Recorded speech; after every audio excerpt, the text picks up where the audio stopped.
Good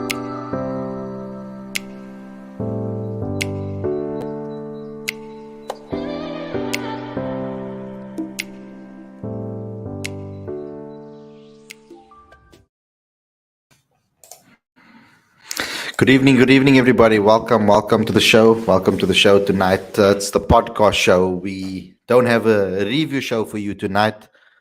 As you know, the game obviously was abandoned, rained out when Quinton de Kock was on on path for that century that we were hoping that he would get. You know, we were speaking last night on the show about Quinton de Kock, and we were talking about is he the one that should be criticized currently within the team? And we were obviously contemplating all of those things and talking about that. And then I brought up the stats. If you guys remember, the guys that have joined us, um, I put up the stats of his scores and the pattern in his scoring ability.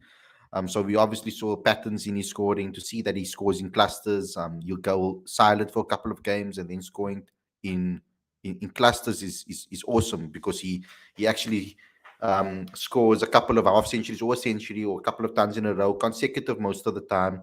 Maybe there's a space in between each one. Sometimes if you look through the list, but majority of the time it's quiet and then clusters of runs and then quiet and then clusters of runs. So it was interesting to see. I remember saying to the guys that that knock could be around the corner, of course. So it's awesome. It's awesome that it did come today. Unfortunately, rained out, it stopped. You could see his facial expression walking off the field. It's almost like he knew. He missed that opportunity now to obviously score that century that he needed to get him back on track. But at least that pattern is there, and we're not completely wrong about it. So, hello everybody, welcome to the show. I'm going to talk to you guys a little bit today. We want to talk about obviously the main topic. I did throw the link in a couple of groups because obviously things had to change around today because of the show, because of the game obviously raining out. So we might get a couple of guests popping on the show. And then coming to talk. This is the podcast show, so it's laid back. We discuss everything. We don't only talk about cricket on the show. On the podcast Sunday show, we try to talk about a little bit of everything and get into things. But let's see how you guys are in the chat. How's it, David? Times have changed now. Every team needs a ODI, T20, and separate test teams like India have done. That was what David has to say. How's it, Suraj? I see a lot of your comments on YouTube, so keep it going, bro. I don't always get to respond to all of them, but I do see it. So keep those comments going. I hope that you stir some conversations in the live chat continuously, or not in the live chat, in the comment section continuously going forward. That needs to build a bench strength squad. Should build a bench strength like India doing it in every format.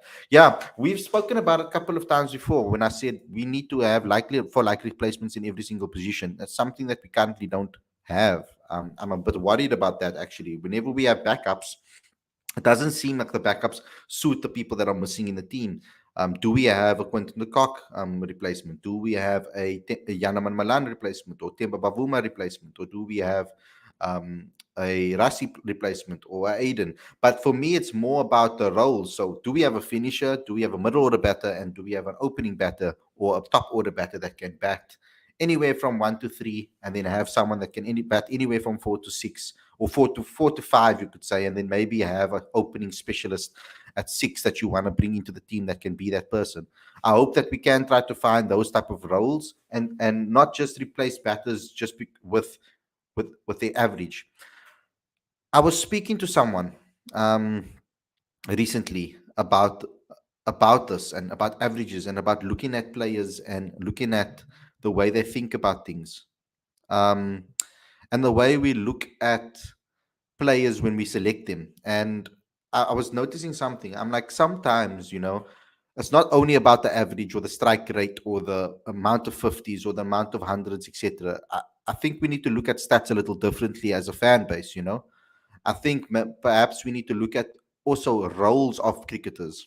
So when you look at a player, for example, I'll give a random example like Tristan Stubbs.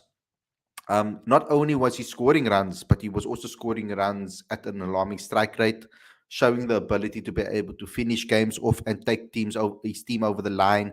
Those are qualities that you can look at and say, you know what? those are qualities we need within the team, perhaps, because we don't have someone maybe that can do that role for South Africa. Or then you look at the likes of someone like perhaps a Temba Bavuma. Perhaps his average is not the same as, for example, the likes of Yanaman Malan, for example, but perhaps he's maybe a good player of spin. And he can run between the wickets and he can make sure that the strike continues to go to Quinton de Kock at the right time as an opening batter, things like that. And perhaps you're not looking for someone another like for like. So Yanaman Malan, talking about him, for example, big fan of his, always have been. I've been following Yanaman Malan's career since he was playing for Northwest. And I've been looking, I mean, ever since he scored that, he actually came onto our radar, I think everybody's radar, when he scored 1,000 runs in first class cricket. Of course, it was semi-pro cricket, but it was still first class cricket. And he scored 1,000 runs and made a big name for himself like that. He actually won a CSA award exactly for that. It's actually the first time I actually interviewed Matthew Britsky. They actually had the same awards, funny enough, I think. So, interesting one. And they both got awards. I think one got for under 19 and the one got for first class cricket. So it's an interesting one, but I think there's a kind of misconception maybe about Yanaman Malan, where I feel that when you look at Yanaman, people might look at his strike rate or look at the way he bats and think that he's this attacking batter like Jason Roy. But I've never seen him that way. I've always seen him as a batter that can bat deep. I see him actually scoring his runs when he passes that 60-run mark. And I feel that's when he actually accelerates to that 100 mark. And then after the 100, he normally gets into the early 150s. But he gets before that 150 mark. I mean, I will actually want to see him go on and maybe score double centuries for South Africa. But I don't know if that's maybe with the way he starts, maybe that will be a bit difficult for him. But generally speaking, I see him scoring majority of his runs towards the you could say the second third of a match, the final third of a match, basically. That's if he lasts that long. Otherwise, you see innings like he did in the first. Or this was it the second ODI? No, the first ODI we scored 50. Was it the first ODI? Yes, we won. Scored 50, but it was way above. Like for example, the strike rate was weak, basically. So it wasn't as good as what we would hope for. 80, 90, 80, maybe 6, 70, 80, I think for an opener is decent.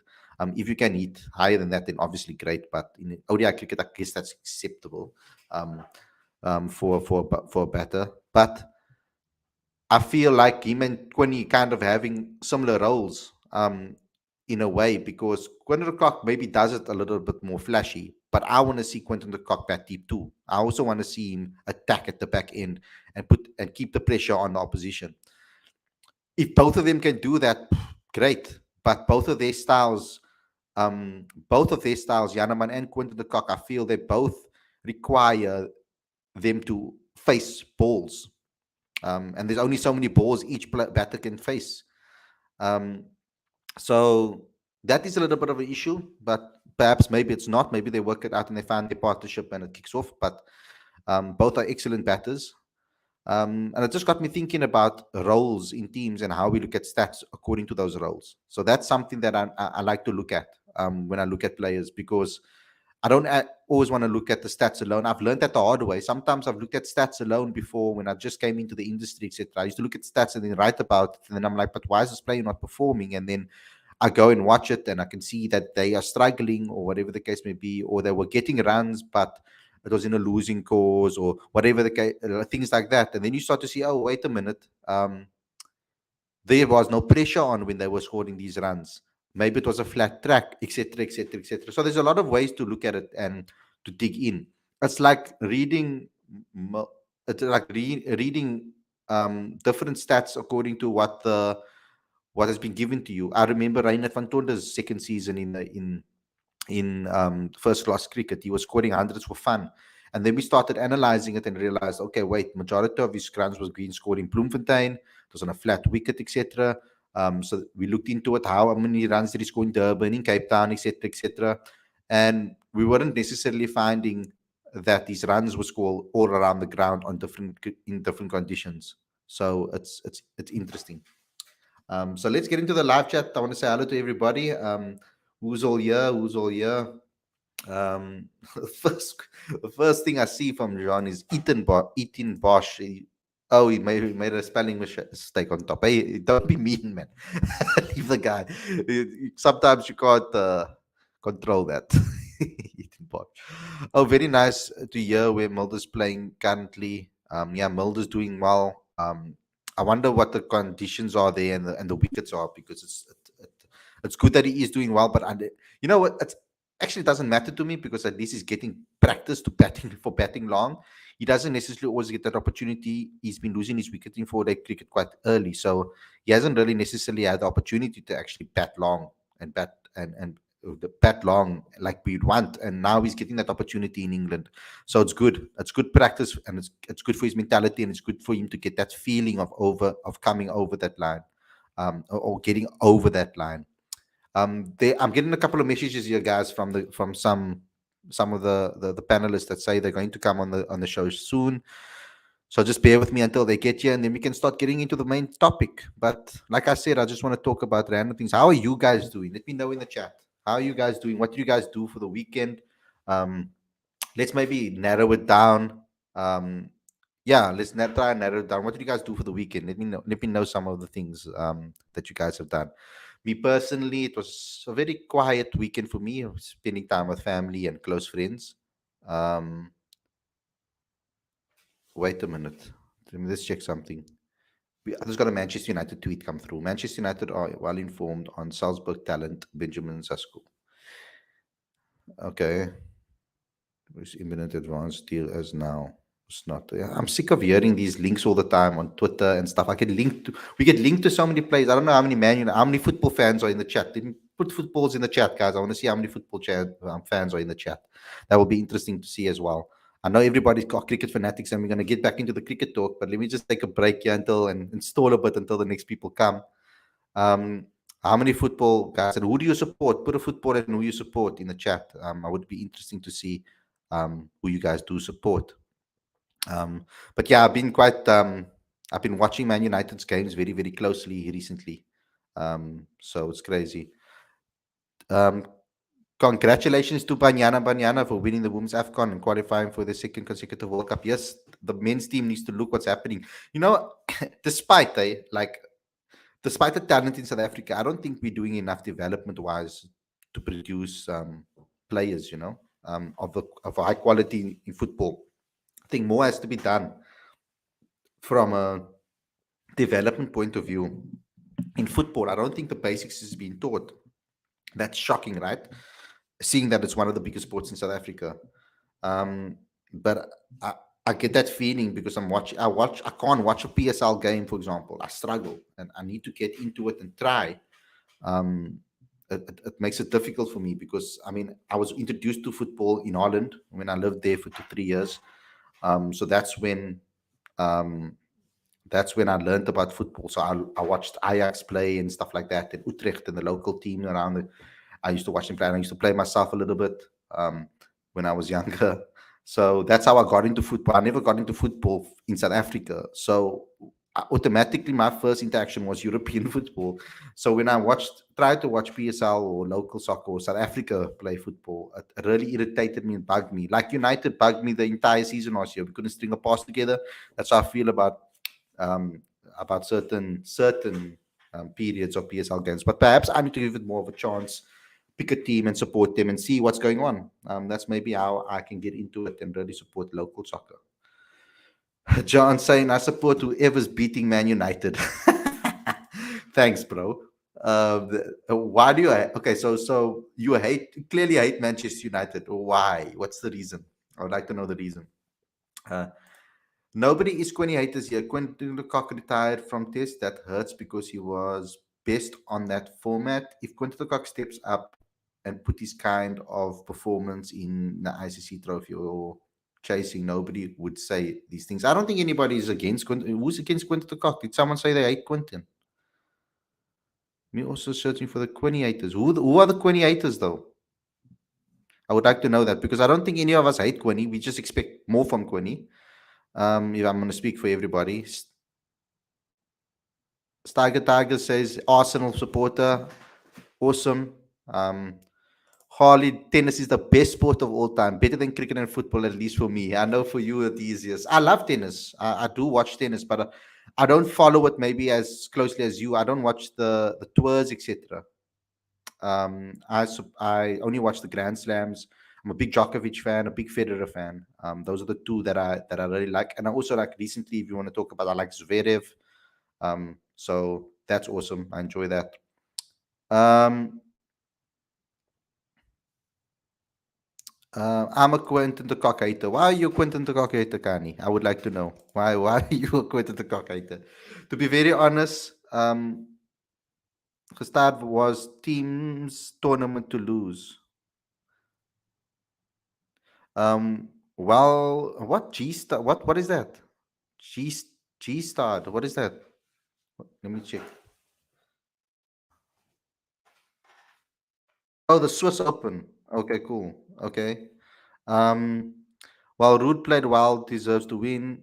Musetti wins in Hamburg. Really a player to look out for in Italy, producing some games. You see, I don't watch all of the tennis tournaments, etc. Um, you said Deutschland football. Okay, you like Bayern all the way. Awesome. That's nice to see. It's other a Spurs fan. Awesome. That's awesome. I like that. Ravi's with me now, guys. He's saving my ass. How's it, Razi? How you doing, bro? I was just stalling a bit until you guys. We're talking about currently. We're just talking about what other sports people watch and what they're into. Actually, guys, what other sports do you watch? Just put them all in the comment section. We've got like different football fans here. Jean trying to obviously get me into local football. He's saying you're missing out, Hardy. Those goalless draws between like as well as get hits. There's more shots of target than there's more shots off target than on target in those games. He says. Bayern all the way. It's interesting to see that Dex is a Bayern Munich fan, so he must be really, really happy with the signings that they've made. Um, did you want him to sign Ronaldo? Is the question because I mean your directors came out and said specifically, no, I don't want Ronaldo. He doesn't fit our profile. I was crying, Dex, that team lost to Berrettini. I love team much more than SA Cricket. So sad he couldn't place test. I'm sorry, I'm laughing. I don't mean to laugh. But yeah, that's it. That's crazy. Spurs, yo, like abuse, bro. Baseball, interesting. I want to watch more of baseball, but like try it at least. I want to try it out. I like NBA a lot, and I've actually got enjoy NFL too. I don't know why, but I enjoy it. Baseball, I mean, I played a little softball to help a buddy of mine played softball and needed extra players, so we decided to just join the season and we played some softballs. I watched them play baseball. It looks quite intense. Interesting. Devin says baseball. Now, somebody needs to explain to me this. Kabaddi. I'm sure Aditya's going to come on and tell me what that is. Because I have no bloody clue what that is. And I'm not going to go It's look it up. basically it's if I had to sum it up, it's a game of catch, but which mixed with wrestling to an extent. So there's two sides So trying to. I think you know the like tag. technicalities of kind of, but it's like literally you manhandling somebody else. Oh, Like flip. you are physically taking that person to the other side of their field, basically. Yeah. Ikram So, says but he I did follows get football, no. athletics, and sometimes hockey. Yes, yes. Like watches a lot of sports. I follow mainly football, cricket, and rugby. Of course, I love rugby. I'm getting more and more back into my rugby again because I've been watching the SA schools teams play, etc. I don't know if you got to watch any of those games, Ravi, but the standard of football. I mean, the standard of rugby at the school level. On It's school another. level, Yeah, it's it's just insane. another level. Yeah. Have you seen the size of those guys at school level?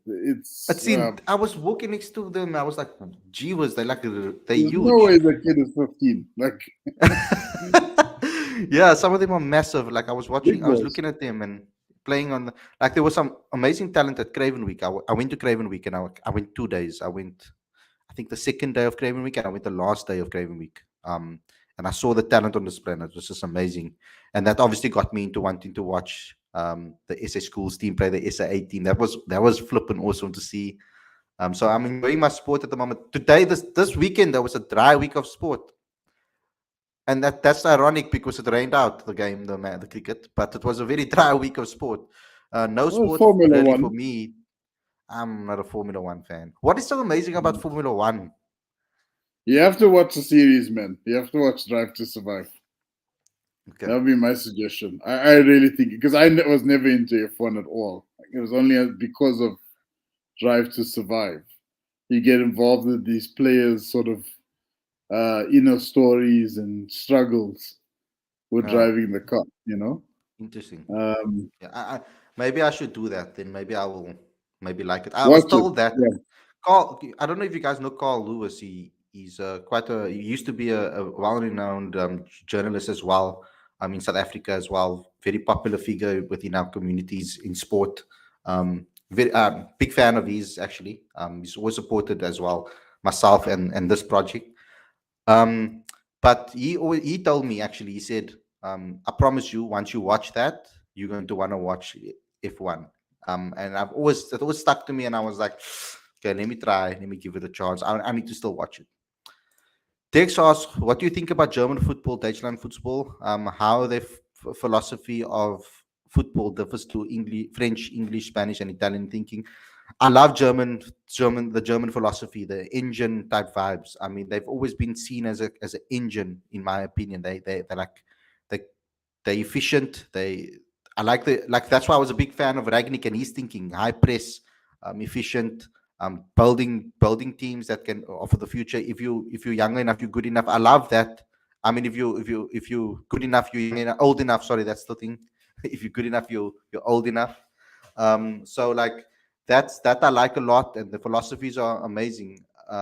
Obviously, we need the rest of the league. Obviously, Bayern Munich is on top, and then after that, you've got a little bit of Dortmund, you've got a little bit of maybe Red Bull, you've got other teams as well that are competing, but you can't really say competing to the degree as how competitive the Premier League is. So I'm hoping that the league improves. But the German football philosophy I love a lot. I also like that Bayern Munich have this 50 plus one, I think it is, for the fans, where the fans are actually involved in a lot of the decisions that the club makes, which I love a lot. They have a major say within the board and stuff like that with regards to what happens to the club. So I like that understanding of German football too. If I'm correct, you can actually text. You can actually correct me if I'm wrong on that particular things. Big sense. I also follow the Booker. Yeah, Booker amazing. In tennis, love Rafa and Djokovic. I'm exactly the same. No, I don't like Rafa. Sorry, I'm not a big Rafa Nadal fan. I'm a Roger fan and a Djokovic fan more. Um, there was F1, the villain won against Max Verstappen. I don't know any of the stuff. So Ravi, step in anytime. Have you ever watched any AFL? Nope. It's also called as footy in Australia. I haven't watched. No, but Aussie rules. I haven't The really. interesting thing about Aussie rules, Khalid, I don't know if you were in the country at the time. This was back in 97, 98, but the AFL actually played the AFL final at Newlands Cricket Ground. I think it Is it? was early 98 or early 99. I can't remember. But there was a fixture that took place. I can't even remember the teams. I think the Magpies might have been one of them, but it was quite interesting. I think they were obviously trying to garner interest in sort of the Tri Nations sort of era of sort of sports, and in this case, they're trying to explore a brand new territory in South Africa, just to pick up the game. Potentially, I think that was the whole idea behind it.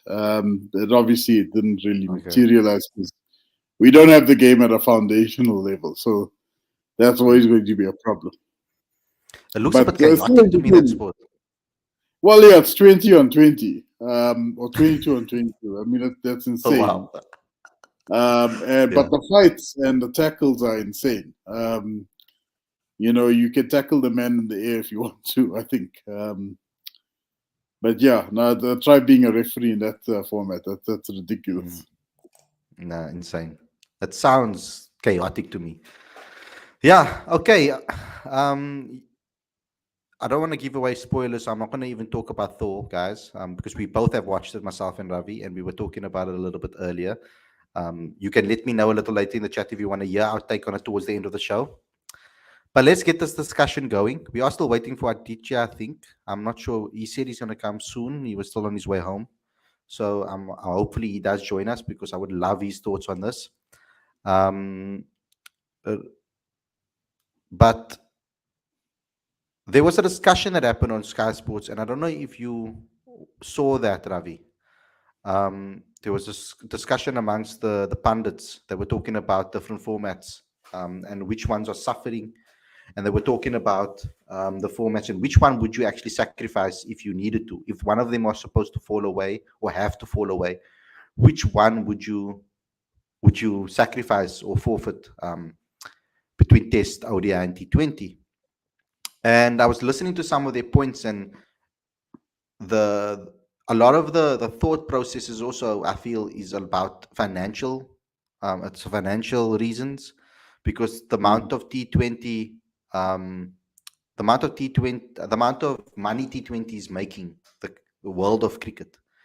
In general, the unions, everybody, they're making majority of their money through T20 cricket. So it's a major financial game. But it's looking almost like certain players are not taking necessarily that format seriously. For example, you could perhaps say that Ben Stokes retiring early and choosing ODI to be the one that he sacrifices. He's the Test captain. He's still playing Test cricket, and he's playing T20 cricket. There are quite a few people that tend to sacrifice that format first. That's the first one that they retire from before anything else. Then again, you also get people that retire from Test cricket and want to play white ball cricket, like, for example, Quinton Cock. So, as fans over here, what I wanted to know, and maybe you can start first with your point. I did put a poll in the live chat for people to vote too. Give me your reasons why, and if you'd, and which one you would sacrifice as a fan, if you had to sacrifice one. I wouldn't want to sacrifice any, but if you really need, and I'm sure you feel the same way. I'm the same. I wouldn't sacrifice any of the formats. I think we're entering an era, Khalid, where we are moving to the era where there's no longer going to be a 3-format player any longer. I think it's not conducive for a player to play all 3 formats. I think what you'll find is early on in the player's career, they'll make a call very quickly as to which formats they'll play in the longer term, sooner rather than later. You may have a situation where some contracts, professional contracts, might stipulate where a player will be eligible, make themselves available for selection for only 2 out of the 3 formats where there's favorability. I think if you go a 2-format route, I'm not saying that that all 3 formats are one of the formats is going to be disposed of. By no means, I'm saying if you're going to go player-specific 2 formats out of 3, you're actually going to end up making each format that much more competitive, because now you don't have injuries sort of impacting each other format. You're going to have a greater supply of players. You're going to have better interest and more longevity of the game. Think of a scenario like Dale Steyn, for example. I will stand by Dale Steyn and say that, you know what, he should have been a 500 Test cricketer. But had T20 not has taken off as well as it did in his career, he probably would have hit that 500 Test wicket milestone. So you have to bear that in mind as well. So I think over time you might see the unions coming into play saying, listen, we'll play all 3 formats, but the reality is that to ensure player longevity, we need to ensure that they play a maximum of 2 formats at most. It's up to the player's prerogative, and more so it's up to the fans and the unions to decide who plays what format more. Because the reality is that a guy like Dean Elgar would never be eligible for an IPL auction, right? Unfortunately. And I think we need to start thinking that way about all of the other formats as well. What are the people's strengths? What are their weaknesses? And what format are we going to get the best outputs from them as players? In essence, the result will be a much more, if T20 is your thing as a fan, you're actually going to end up with a much more competitive T20 game at the end of it. I think what probably is the biggest problem, I think, is the scheduling and trying to fit all of these tournaments and these bilateral series and all of these things in, and especially with the increase of T20 tournaments, like like the IPL, like the Big Bash and all of these things. It's taken up a lot of time and our players away from the formats that we have available. So it's almost like the ODI game seems to be the one that suffers because there's no major tournament in ODI cricket besides the World Cup. So like it makes it difficult for those type of things. For people to actually find the time, or the unions to find the time, or the boards to find the time to process this thing. They've obviously tried to increase the hype of ODIs by making this World Super League thing to try and keep things going. So that they can get the Super League going and get more people to take the ODI seriously. But unfortunately, money comes into play, and sometimes the ODI schedule is clashing with some T20 tournament schedules, and we're seeing less and less people, or we're not seeing the full strength teams playing in the ODIs. They kind of not available almost. So it's tough to think about it. I mean, someone asked, Trevor actually asked in the comment section, because he said he watched the interview, and he said Ravi Shastri said only top 6 ranking wise should play test cricket. Because it's an interesting point, because I think if only the top 6 sides to play, it could help the rest of the teams to obviously catch up, get there, be more competitive in test cricket, of course. But it will also clear up the scheduling for certain teams. It will make it a lot easier, because tests actually take out the majority of the time, I feel, because it's the most expensive out of all the formats currently. I don't want to get rid of test cricket. It's the ultimate form of cricket. So we could actually put it on a pedestal and make it the ultimate form of cricket. And the World Test Championship is your like full-on crown, main thing that crowns you as the best in cricket. They could actually hype it up like that, as an example.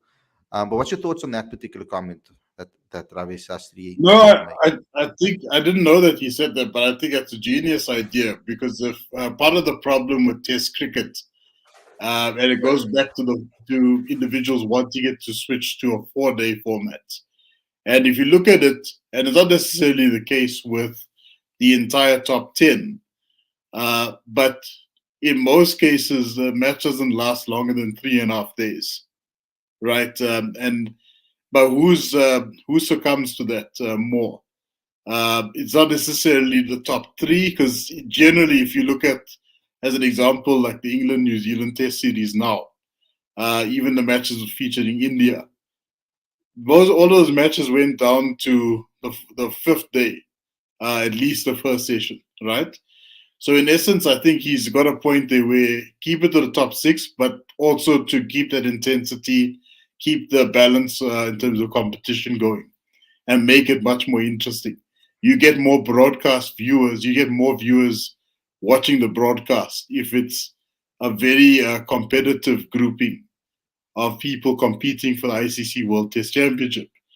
And the reality is that we've got a situation where, unfortunately, Sri Lanka were the whipping boys for some time. They just go to a country, they get destroyed.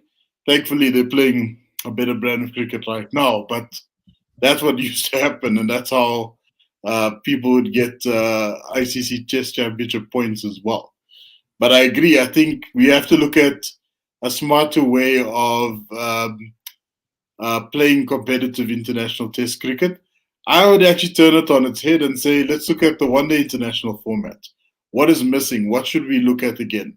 Should we look at possibly the player sub sort of format again? Because that's something we explored back in 2005 when Australia and England played with the super sub rule, right? Maybe we should look at possibly two super subs being introduced in the match. Can you imagine if South Africa, again, like the other day, they were 60, sorry, they were 6 for 4 the other day, right? Now, what do you do in a situation like that, right? Do you want to put two You fly in really AB de competent Villiers. batters? Yeah, yeah, Mid game. You fly on a yeah, jet mid game. yeah. But I mean, imagine instead of like saying, okay, Lungi and Tabriz and Keshav, you guys are going to carry us home, right? We would say, no, let's sub two really competent batters in the squad, give them a go. Let them at least so you can now make use of your full use of your squad instead of them carrying drinks all day. And also it makes the game that much more interesting. 6 for 4. Can these guys turn it around? The super subs at least bring that back in the one day international format. I guarantee you might see a spike in viewership in that particular instance. So I think we just need to look at what does work for us. We know that T20 is almost untouchable. There's no ways we can dispose of that now. That's like the Kraken, unfortunately. You can't put that back in the ocean and expect it to go back to its little corner. T20 has exploded to the point where everybody's watching that as the first priority. There's nothing we can do about it. There's championships all over the world. And I think the reality is we need to be very strict in terms of what formats players are playing. And two, we need to make the other games that much more exciting. It's that simple. I mean, the ODI format, I think Aditya is with us. Adam, how's it, bro? I know you. I can see you. You're busy focusing on the road. So just please focus on the road. But I like. I It's mean, the India ODI format. traffic. They're not moving anyway. So How's it, lads? Just give me 2 seconds. I'm bursting to give my views on the subject, so I'm gonna stop here for a second. And How long are you? How far are you from? We haven't even started really discussing it fully, so we can okay, wait for you. I'll be home in like 10 minutes. Okay, cool. We can wait for your points. We are just going. We're taking it one by one. All right, cool. I'll see you all in Cool. 10 We minutes. will. See you. See you. Cheers, See bro. you. Yeah. Be safe. Yeah, I don't want him to be on the road on his phone. I'll rather wait for you to I get saw, I home. saw a box. I saw a box of Guys, solutions there on smash the the like left-hand button side. for that. For me being responsible. Smack that like button for me being responsible. Because we weren't so responsible when the last time we did our legends with Ravi. Remember, Ravs? We did that legends with Ravi, and who was it on the phone? I can't remember. Who It was Nick Pothas. Oh yes, Nick. it was Nick Yeah, Potters. Yeah. yeah. We And weren't he was very strapping it. responsible He that was time. like, he was strapping it. He was Dominic Toretto on that floor. Yeah. It was hilarious. Yeah, not everybody can drive a GTI. Eh? Not everybody can drive one. Yeah, not everybody. Yeah, but I mean, gee, that was hilarious. Now, at least we were responsible. Smash the like button for us being responsible. I want to talk about the ODI format quickly because that's the format that made me fall in love with the game in the first place. Actually, it wasn't Test cricket that I saw first; it was ODI cricket. I remember that I still asked. It was in the World Cup. It was 1990. We played 98, 99. The one before that, the 96 World Cup. It was 96, right? We played in India, 96. It was 96. I just remember wanting to be Jonty Rhodes. That was everything to me. Like, I was a big Jonty Rhodes fan. My You talk parents about the bought me. run-out. I'm just talking generally speaking. I was a big Okay. Jonty Rhodes fan. You know. The run-out was in 92 against Pakistan. That running run-out. But I was born in '92, so I didn't get to see the run out. But I would have obviously seen it afterwards. But I mean, the first player to introduce me to the game that I liked a lot was Jonty Rhodes. My dad and my mom bought me a they had these kits at like Macro. You know, like as well when you were living in Cape Town. They had that full kits in Macro with the signature that was like almost like printed on the logo. It was Jonty's. So with Jonty's signatures, and Jonty was my favorite player for a very long time. And I still haven't had an opportunity to bring him on Cricket Fanatics. I've tried, I failed every time. So that would be really an awesome thing to have a conversation with him live. Would be a dream come true. And also Herschel Gibbs became our favorite player after that too. I used to watch ODI cricket only, mainly as a kid. But obviously, me leaving to Holland that period between 98 and 99, I left to Holland, and the love for cricket stopped for 3 years because cricket wasn't a big thing there. It's football mania there, and that's where I started judo actually in the Netherlands. So when I came back, also the school that I was at didn't offer cricket, so I had to actually wait 2 years before I actually played cricket again. So I only started playing cricket again in grade 5, 6, and 7. So my love for cricket grew as I got into high school and as I started getting back into cricket again when I came back to South Africa. So there was a large portion of my childhood that I missed, and golden years for you guys as well, because it's like the 2000s. Okay, maybe perhaps you could say 2003, 2000 was a bit of a miscalculation happening over there. But with regards to the others, I mean, I became a massive fan afterwards of AB after Herschel Gibbs retired. So those were my favorite players. Um, and yeah, so for me it was ODI cricket that really made me fall in love with the game at first. So it's crazy when I'm hearing these stories about people wanting ODI cricket to be the one that is sacrificed if they do get rid of it, because it's an interesting topic to talk about. Which format was the one that got you into cricket, Ravi? When you're talking about those formats, because I have a connection to the ODI game a lot. I love the ODI format. I think it's an amazing format. To me, it's exciting. I know it takes 8 hours, and I think they're also thinking about that. Your whole day the whole day you're at the field. I feel that the grounds need to maybe spice that up, give more options for people to be able to have a full day at the cricket. You know. Hmm. No, definitely. I think, you know what, the funny thing is that it's a tough one because I went to my first one day international and my first test match all in a year, but both were exciting. My first ever one day international was actually South Africa versus Australia at Newlands. And that's where I got to see Herschel Gibbs play. He was about, what is he, about 23 at the time. And I'll never forget, we were standing kind of like at a deep square leggish sort of position. And Herschel just like whipped it off his legs and he made it look so easy. And the ball literally came within like a few inches of us and hit like one of the barriers. And I said, no, this guy is going to be somebody to watch. I mean, obviously I was a kid that time, but it was something incredible to see. He actually opened the batting with Louis Kuhn at the time. So Louis Kuhn, there was two Louis Kuhns in our timeline. One was a rugby fly-off. The other was an opening batsman in domestic cricket predominantly. And that was quite an interesting match. We actually went down to the wire with the Aussies in that one. But great to see. I actually got to see Shane Warne play for the first time.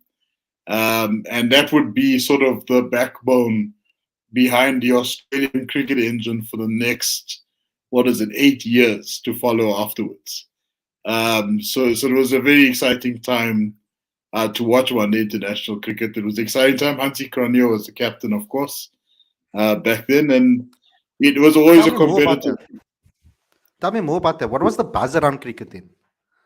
It was awesome, man. It was awesome. The thing is, we came back from, we were welcomed back into the international cricket in '91, and we managed to have our first set of tournaments, micro tournaments, triangular series in the early '90s, and we got the likes of India, the West Indies, Pakistan to come over.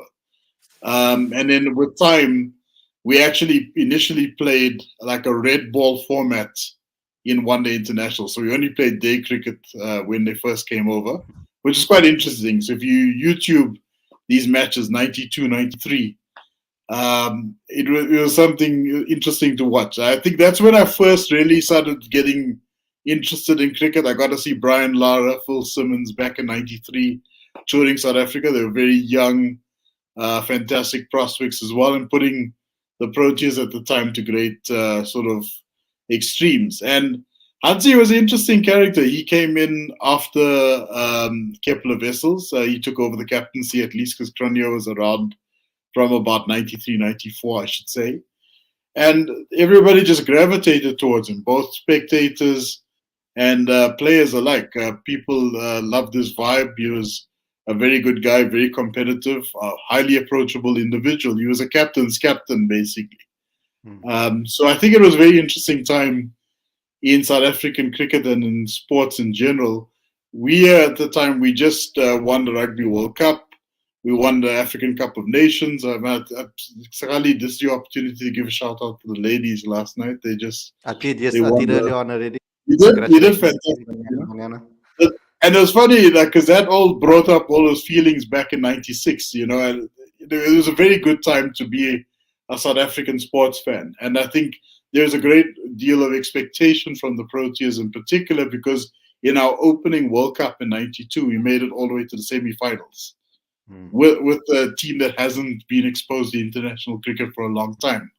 So with that thinking, you kind of think to yourself, wow, what can these guys actually bring to the table now that they have got a little bit more experience, a little bit more investment, and a little bit more resources at their hands, and definitely a more cemented figure as a leader in the form of Hansi Cronje as well. So there was a lot of expectation, and unfortunately, we don't really talk about '99 as much as the Australians do, obviously. But there are a lot of cricket fans I met worldwide that regard that semi-final that South Africa played against Australia back in the '99 World Cup as the actual final, because that was a huge advertisement for the one-day international format. It was like one of the mainstay games. The rivalry between South Africa and Australia is one of those spoken rivalries that bring about a fantastic memory or two. It's a legendary battle between two Goliaths in the game. Yeah. And that, I think, that sort of intensified the rivalry a great deal as the years would follow. But what I want to actually dig into and get to know is, as a fan and going to stadiums and the way it was publicized, what made it, because I know that cricket there was a time where people used to go down and watch 4-day cricket games and actually go and support local cricket. We don't see that fans in the stadiums anymore. I think around the world, the 4-day cricket game is kind of almost dying out, you could say. I mean, I don't think a lot of around the countries people actually go to watch 4-day cricket. Is it because we're living in such maybe a fast-paced world where everything needs to be 30 seconds? What is your thoughts on what has changed with regards to that? Because that's something as Cricket Fanatics Magazine, I really want to try and change. I want to bring those fanatics all together and fans back into stadiums again. I mean, that's a major dream of mine. We need to, and it's a great opportunity for the youngsters to get exposed to the game. And the great thing about a 4-day game and a club cricket game is that you can it's very similar to the club cricket game, where you can actually interact with the players quite regularly, which is fantastic, because if you got a budding son or daughter at home that's aspiring to be a top order batter or good bowler, those are the people they should actually be talking to. So it's a great advertisement for the game. To give you an idea, Khalid, when I started watching 4-day cricket, you could actually go and talk to Gary Kirsten standing, you jump off the field, get a few drinks, sign an autograph or two, have a chat with you. And those days, unfortunately, we no longer have those sort of experiences anymore because of the emergence of faster-paced, entertaining cricket like T20. A lot of the better players, or the more entertaining guys, the bigger personalities, I should say, have moved over to bigger and better things. And you can't really blame them. The longevity of the game isn't quite there anymore. And obviously, you've reached an opportunity where you can make cash very quickly and big money at that, right? So the reality is that the 4-day game was attractive and appealing because you had big personalities attracting you to a 4-day game, right? Often you'd have like a touring cricket team play in a 4-day match against the champions of that year. So as an example, or you play against the top 2 teams of that year, right? So as an example, the Australians that came in the '97 tour to South Africa, they actually played against Western Province at Newlands, right? And it wasn't like a Mickey Mouse Australian team either. You had like guys like Greg Blewett, Shane Warne, you had Steve Waugh as well, all very much in the top order playing, and that drew a crowd, right? But if you look at the domestic game, and I think we spoke to Fani de Villiers about this. He explained that you had a strength versus strength type of situation in every domestic game, right? So you'd have fully packed, well-equipped Titans outfit playing against Western Province or playing against the Dolphins. The top order is always a very compelling one to watch, and very often you would find that the one member of the top six, at least the batting lineup, would actually end up making their debut for South Africa at some point in the late 90s. Or it could be a prospective bowler, like David Tobruk as an example. He was one of the leading wicket takers in the domestic first-class series at the time, Super Sport series, if you will. And he ended up making his debut for South Africa in 1998 because he was quite prolific in the domestic season. So it was a matter of big personalities, highly talented players. And unfortunately, we're entering an era now where you don't quite have those big personalities anymore playing the domestic setup as much as you would have liked. It's unfortunate. I think we moved away from the big hero phase, big ego phase, I should say. Do you think it's just do you think it's the lack of competition in our 4-day cricket? Do you think that is, or in our domestic cricket, that we don't have a lot of Proteas on display? Maybe perhaps that's not bringing in. Is that the reason? Maybe we're not bringing in crowds into games, etc. Because I'm also looking at international cricket. We're not really necessarily filling out or selling out stadiums here either when it's international cricket, unless there's a touring team like England that have a massive following that follow them around the world. Well, I mean, you say international cricket, but in what context? Are you talking about in South Africa itself? Or are you referring to like the worldwide audience? Because No. I'm talking about how we can save cricket in South Africa first and foremost, because I think that cricket in South Africa, like I know we're talking about which format you would let go, and we're waiting for our teacher to come give his points as well. But I'm just talking about, like, I feel that there is a lack of support in South Africa for cricket now than it used to be before. And I'm trying to find out what went right back then when you watched cricket and went down to stadiums and watched it compared to now. And I know that competition is one aspect of it, because we know that the 4-day team or the teams had very strong players in every single team. They didn't have franchises at the time, so it was only province and club cricket. So it was the only two formats that really people played, and that's why it was more concentrated with a lot of top quality players. But other than that, what drew you guys to maybe go to the stadium to watch cricket all day, or between that as a kid growing up, rather than going to the beach or going to the mall or doing something else with your time on the weekend? Well, exactly. There were lots of Proteas that, there was a plethora of Proteas that would play for both sides. Like, for example, I spoke about the Dolphins and the Cobras quite extensively. You would see the likes of like Alan Dawson bowling to a Dale Benkenstein, for example. I mean, sure, they weren't the regular Proteas, but they were still like, players that would play as often as possible, Just need to get the windward.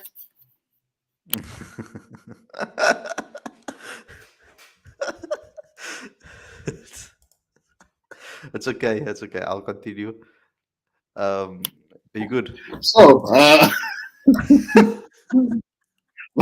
live from Johannesburg, with wipes. So much fun to be at. Yeah, well, welcome to Parented, folks. So, for those audience members are about to have a family, welcome. Yeah.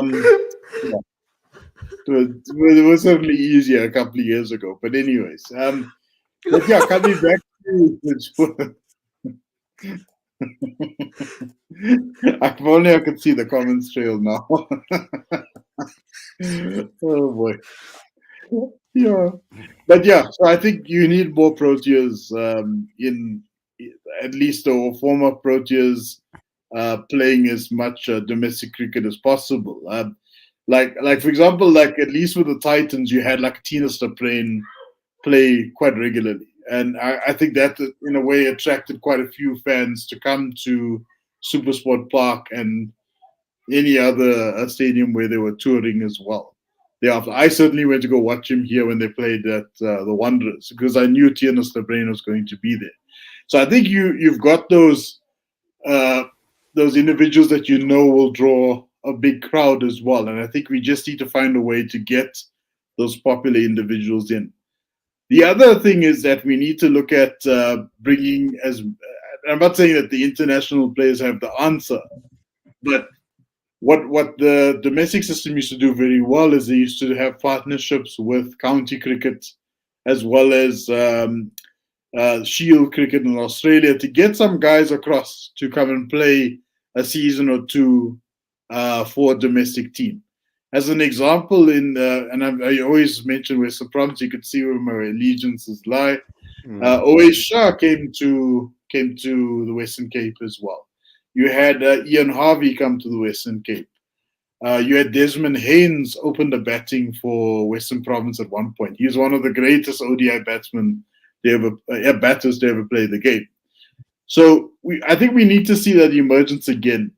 You need to have sort of restored faith, and we need to be a bit smarter about how we get these guys across. Maybe people are dwindling towards the end of their career.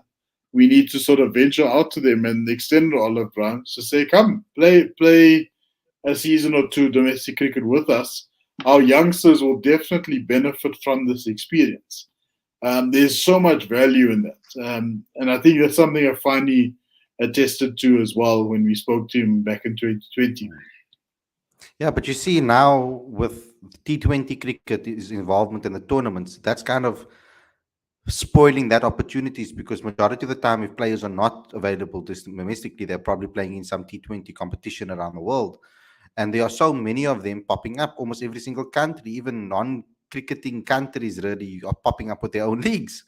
So it's like insane that this has become the money draw, and it's killing, towards an extent, it's killing the longer format of the game. Now, for me personally, looking at these things, I'm looking at the poll right now as well, to see what you guys are voting, and it's close between ODI and T20 cricket. Now that makes me happy because Test cricket is only 9% of the votes, um, which is making me really happy because I think that should be that is the draw card for me in cricket. But there must be a way we can make it a little bit more exciting for people to enjoy and watch and cricket again, because I think it's cricket in general is starting to be affected by the T20 game, and T20 cricket is not cricket in my eyes. A lot of the what makes cricket special to me is the patience. It's having the patience to be able to outthink and outsmart your opponent. And T20 cricket kind of feels like it causes a lot of mistakes, and those mistakes, and a lot of the time it could be mistakes or approach that gets you out rather than skill. Someone might be double stepping, going down, trying to be aggressive, and then lose their wicket stupidly, instead of maybe not hitting that ball and maybe taking their time and to get their eye in, etc. uh she's saying you need to get some advice. I don't know why Jalen's laughing. He's right on that alley as well, so he mustn't laugh. um so like I'm looking at the formats, and I'm saying you don't learn that, you don't get that. I don't get that essence of cricket within T20 cricket. It feels like it's rushed, um and it takes away some sort of, and yes, you need unbelievable skill to survive in T20 cricket the way it is going right now. Of course you do. um but for me, ODI cricket is exciting. I like the fact that both teams get enough time to be able to show what they can do, um and they can show their true skill and play their natural games rather than being forced to play a certain way. I think that T20 cricket is diluting people. I would get rid of T20 cricket because ODI and Test cricket is my two favorite formats. But you can't You're financially. insane. That's $1 billion industry. Unfortunately, yeah. Unfortunately, you can't because of the financial attachment to it. But if you're looking Exactly. at the pure, just that if you're looking purely at the format, it's in itself. ODI and Test cricket takes it for me from a format perspective, from a cricket perspective. But when you're looking at it from a monetary value perspective and business wise, you can't get rid of the T20 game. There's too No, much you money can't. in it. There's too many leagues as So well, and that's a yeah. problem around player longevity. So Aditya, we've touched on the subject right now. We've gotten into it finally after an hour. So um, we've touched on it. We spoke a little bit about. We both spoke about which format obviously got us into the game, and for me it was ODI. And if I look at the chat, ODI is the one that people would get rid of if they needed to pick according to the poll. 43% is actually T20 cricket, which is surprising to me. I thought that would be more towards Test and ODI that people would be talking about, but it's ODI and T20. It's between those two, neck on neck. So I know it's a difficult question. First and foremost, tell me if you had to take the monetary part of it out, right? First and foremost, which one? And then when you add the monetary thing in, and then you make your decision too. I would like to hear your thoughts on that. In either scenario, I think there's space for all three formats. It's just management of these three formats that needs to be looked into. So the first thing I would do is I would scrap T20 internationals entirely. I think they're the biggest waste of time. And if T20 cricket, it needs to be limited to the leagues. That's one thing. And the other thing is that I can understand that if there's a T20 World Cup every 2 years, you have some sort of T20 bilateral in the lead up to that, perhaps for 6 months or so. But otherwise, T20 internationals for me should be scrapped. With respect to Wow. ODIs, Bam, I wish I had a button. with respect to ODIs, the ICC's flagship tournament is still the ODI 50 over World Cup. There's still no global tournament in cricket that generates as much interest among people and players as the 50 over World Cup. Like no T20 World Cup generates the sort of interest that the 50 over World Cup does. That's the pinnacle of the global sport. So, I don't think that scrapping ODIs is the way out. And I know that a number of former and current cricketers have been talking about that. But if you look at Wasim Akram has been like, ODI should be scrapped effective immediately. But the only format in which he's got 500 odd wickets is the ODI format, so it has value. And what needs to happen is that it's a scheduling issue, obviously, but I think there'll be more room for ODIs if T20 bilaterals are scrapped. I like that idea. Actually, I'm in favor of that, actually. Even though I think that the T20 international cricket is, me personally, I always think the international cricket is stronger than domestic cricket. I always believe that, and I still believe that the competition in T20 cricket internationals is a higher level as domestic T20 competitions. That's my personal opinion. But what is the point of having a World Cup every 2 years? That makes absolutely no sense in my eyes. And having three different World Cups for one sport, like basically that's what we have. The World Test Championship is almost a World Cup. The ODI World Cup is a World Cup, and you also have a T20 World Cup as well. Why do we have to? Didn't have that in any other sport. So, I mean, But the perhaps you ICC is could say, obviously trying to make money out of it, okay? yeah, of Because you course, have the label of an ICC event, and that suddenly yeah. ups the interest, right? But honestly, it's overkill because if you have 10 ICC events in like two future tour programs, I mean, that's diluting the value of an ICC event, and I think that's quite pointless in my view. Aditya, I'm going to put you on a spot now, and ask you a favor, because I think it will generate quite a bit of traction on our website. If you could write a opinion piece on that I can add this video to, when you have some time, because that will be awesome. Bye, I'm Ravi. I'm not sure where Timo Werner is, guys. He does have the link. Trust me, every day, or not every day, because my daily shows are kind of majority me or Aditya or both of us. But for all podcast shows, everybody gets the link. Every review show, everybody gets the link, and every preview show, everybody gets the link. So just to let you guys know. Shall But I yeah, check the ESCOM app to see if he's got load shedding? that's we haven't had load shedding the whole weekend, so I'm really happy. It's been excellent. You came the wrong weekend, Aditya. When you left, it said when you left, it said load shedding suspended. So scrapping it, you'd say the T20 international cricket, just scrap that. It will free up the year. It will free up the calendar significantly. What do you think of Ravi Shastri's comments? You obviously saw that about having only the top 6 ranked play Test cricket, because that would also open up the schedule a hell of a lot. Yeah. So what he said was that Test cricket needs two tiers. Where you have your top, top Like a six teams, Division five or One and six Division teams. Two, ultimately. Exactly, exactly. Because I mean, whatever our views of Test cricket are right now, England, India, Australia, South Africa, New Zealand still garner a lot of attention with respect to Test cricket, and Mhm. the West Indies, Bangladesh, Sri Lanka, etc., still need to up their game a little bit. So uh, that's certainly true, and I agree with that. But the other thing that came to my mind was that now with the new T20 league in South Africa, there's a new one in the UAE.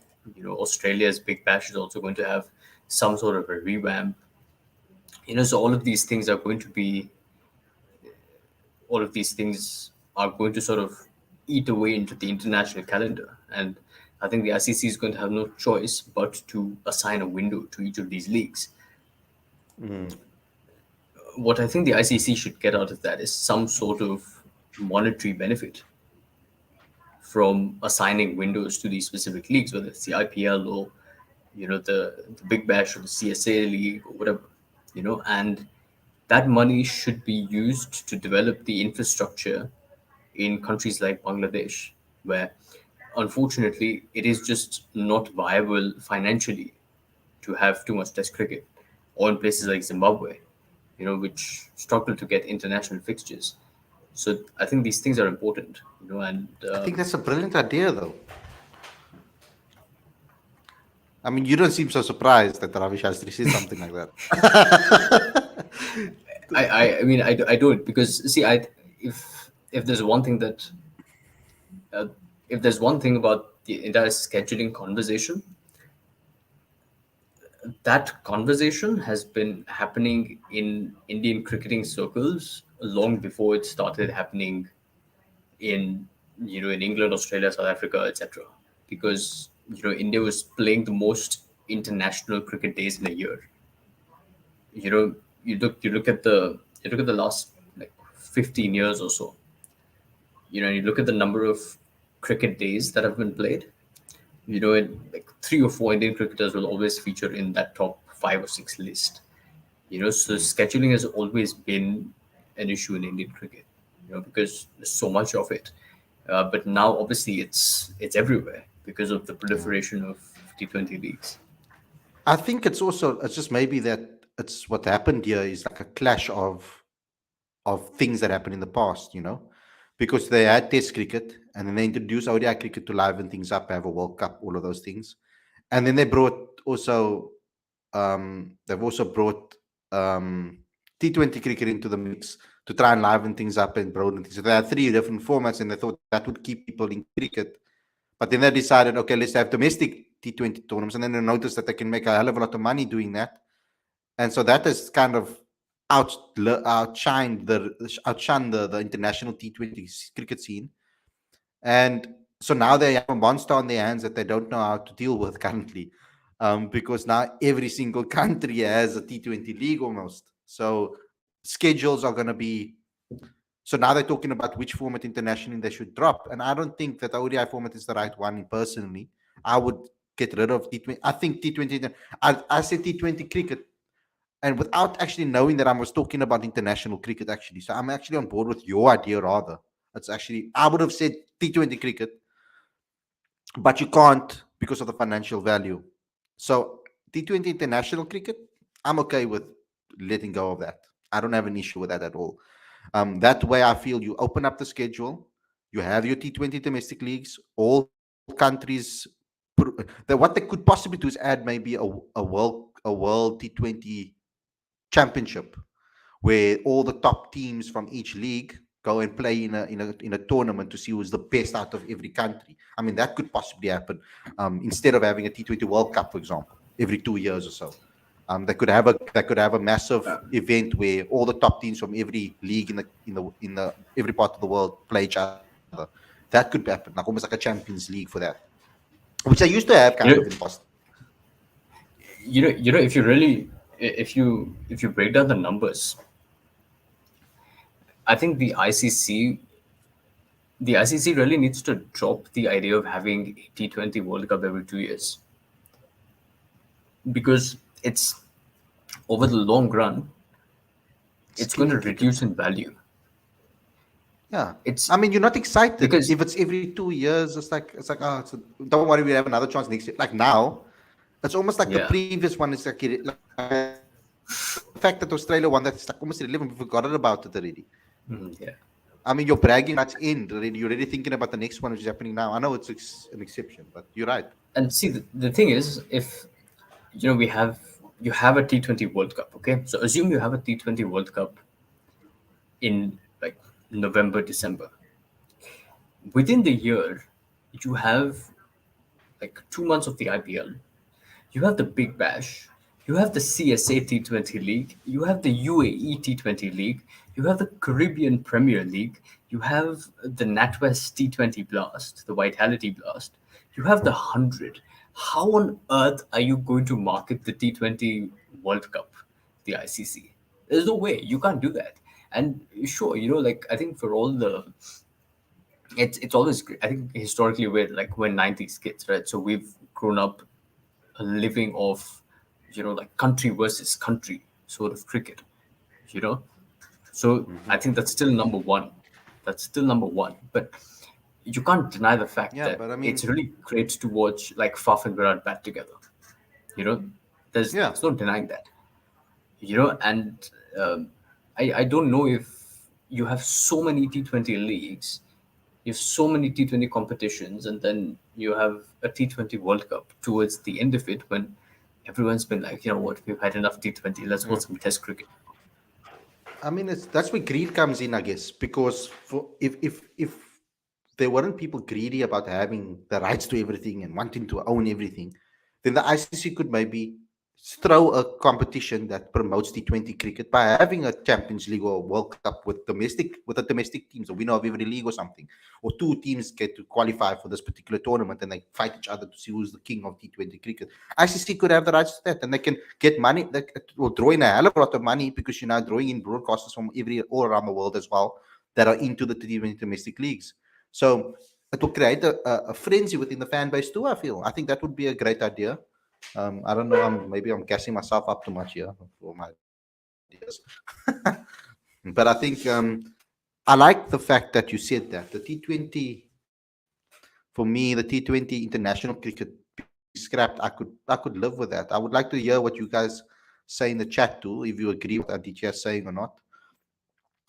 Let me know. Scrap.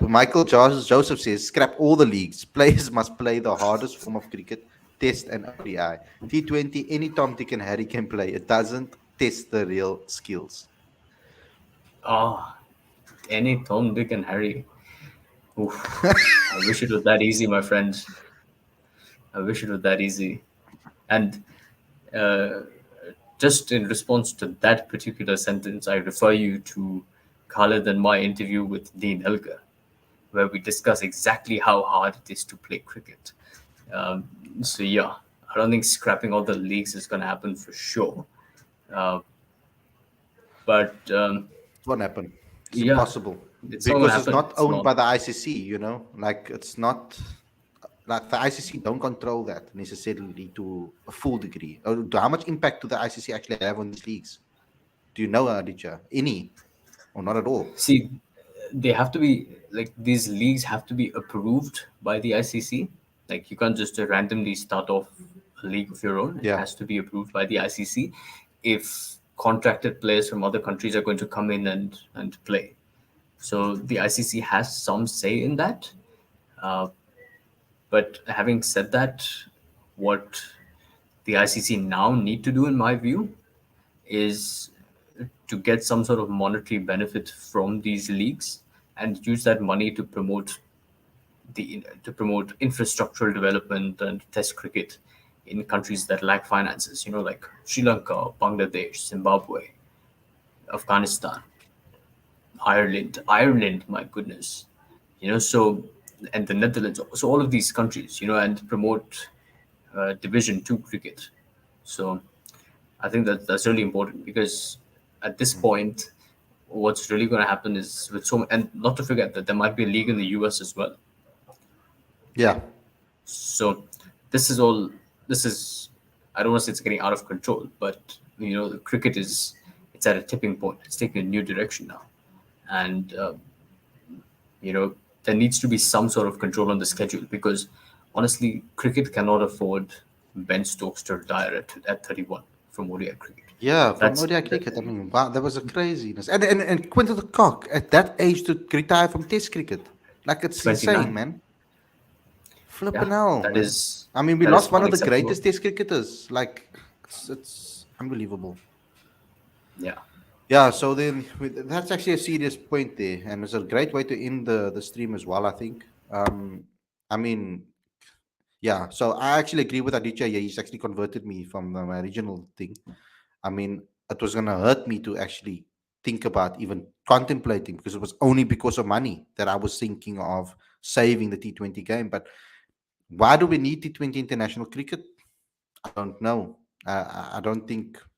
I think I can understand maybe getting rid of that. I really can. Um, it's gonna cause a little bit of a worry, I feel, though, for certain players, though, because internationally playing for ODI cricket, they're going to be obviously having to do what they're doing now, but just on a different level because you're going to want to shop yourself around to all those T20 leagues. The fact that there's an international T20s happening that for your country, it kind of guilts you into playing rather for that than other leagues. Sometimes in some cases. So like we won't have that anymore. But yeah, it's going to be interesting and how they do that. The the bilateral series are like a joke. Like I don't really necessarily always enjoy them. Um, so those are like a joke. I think also all having all these these super leagues and etc. We wouldn't need that anymore if one of those formats gets scrapped. So let's just see the final tally. Actually, shit, I can't see it. Can you see it on your side, or DJ? What the poll says? What is the final? I mean, on a new tab on YouTube. Okay, I'll go check quickly. I can't see it from StreamYard itself, so I'll obviously have to go to the YouTube channel. I'm checking right now. Okay, cool. So the final poll, a teacher is going to give to us.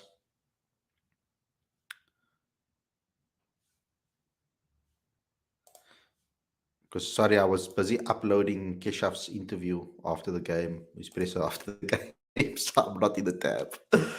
um,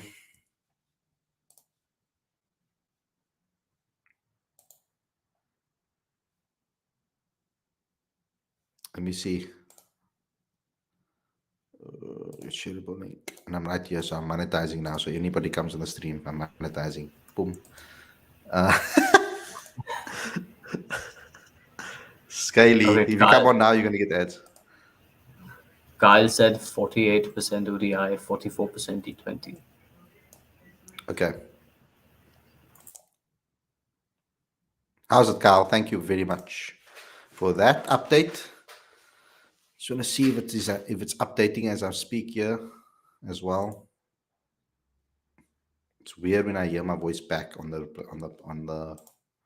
recording when I'm talking on YouTube. It's weird. I don't, guys. I don't watch my own show. Like when I watch these shows, I don't actually watch it back. I can't listen to myself talk. It's crazy. Maybe I should so I can see how many mistakes I'm making on here. Okay, I'm gonna vote here quickly so to skew it. Okay, so 47, 45. ODI. See, I'm scaly, guys. Scaly. No. Which format would you get rid of? It's now currently 8%. Test ODI 47% and T20 45%. Khalid, my question. I didn't see your question. You must super chat your questions if you want me to see it. Khalid, did you hypothetical scenario? What if France, Germany, Spain, Italy, Netherlands start to play cricket, their native players, and dominate it like football? They are starting actually. Germany, I know, is Lisha on offside maidens is currently in Germany. I'm doing great work there in cricket. I know that the Netherlands are getting better at cricket and they're trying to grow their cricket as well. I think it will. They're so far behind. I mean, it will be remarkable if one of them start to become dominant so quickly, having not actually played the sport before. It will take some time, I think, for them to even catch up with the rest of the nations that have such a massive head start. But Aditya, your thoughts on this? I mean, they need more ICC funding, right? Like all of these countries. I think there's cricket interest in Argentina and Brazil, which is quite a way away from the center of cricket. But cricket can be a real global sport if the funding gets there, and it should. Michael saying, bro, Khalid, but T20 leagues in the long run will surely kill ODI cricket and even Test cricket. Cricket will be diluted for sure. I think if we allow it to get out of control, perhaps. But if there's controls and rules in place that can control these leagues from not infesting the world of cricket, then I think it could probably work if you drop the T20 international format. I like that thought process that Aditya gave us. Sorry, just to answer that question, Michael. Look, I think if you look at the last 2 months, okay, look at the last 2 months in Test cricket, there have been about 6 or 7 successful 250 plus chases in the fourth innings of a Test match. That's only possible because of the T20 leagues. 10 years ago, even 5 years ago, that would not have been possible. How often have we seen that teams are able to chase down over 250 runs in the fourth innings of a Test match? It doesn't happen. We've also chased down, like 378. England chased down against India with 7 wickets to spare. So that's a product of T20 cricket, and I think that's a great development. Will it kill ODI cricket? The ICC cannot afford for ODI cricket to be scrapped.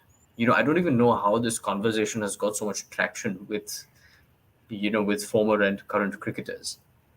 Because again, I'm going to reiterate, the ICC's pinnacle event is ODI cricket. When we talk about a 50-over World Cup, there is serious value to it. You can't forget. I think the reason why the topic started was because of South Africa and Australia, that the whole situation, and they obviously asked Sean Pollock that was there about it, and then it just went from there, and they just, I don't know, it was an interesting topic that they spoke about on Sky Cricket about it. I wouldn't want the ODI. It would really upset me if the ODI, because that's what got me into cricket initially. So it is what it is. But okay, guys, thanks a lot for tuning in. Thanks, Aditya, for coming through and talking to us as well. Hope you guys enjoyed this episode. Don't forget to smash the like button, comment, share, subscribe, and click that notification bell for all future videos, please. Also, get involved with the live with our latest issue of Cricket Fanatics Magazine. We're busy working on the next issue as we speak. The link is on the screen as well as in the description.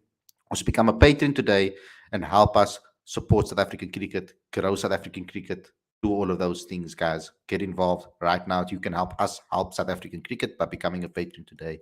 You can also go to cricketfanaticsmag.com for all updates. But guys, thanks a lot for tuning in. Thanks a lot for everybody for joining in and being such an awesome live chat today. I'll see you guys again tomorrow with another daily show. Take care. Stay safe. Have a great, awesome week. I hope you have a great time at work or whatever you're doing. But we'll see you very, very soon. Peace.